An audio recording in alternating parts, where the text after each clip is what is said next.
Takulandirani ku AMTV Malawi kuchimake kwa nkhani zenizeni. Ngati nkhani imeneyo kuno kulibe, dziwani kuti nkhani imeneyo ndi yabodza. Ya monga chia wayankhula ine ndikuyankhula ngati secretary wa Trade Market.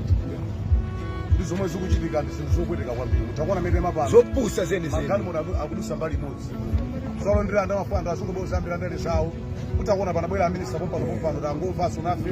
Kuti minister agendedwa achoka chothawa wagenda miyala haisina akula bazukube pali ngabwera kuno kundirani kula dindo osabazengera mphamvu zalo sakuchipani mona ngati mashasha kudani kuli mashasha kula inyako kudani zona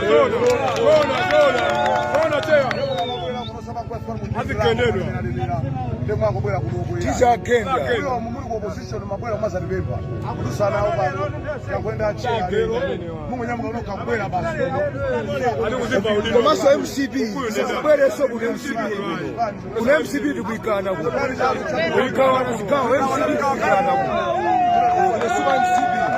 kunasuka MCP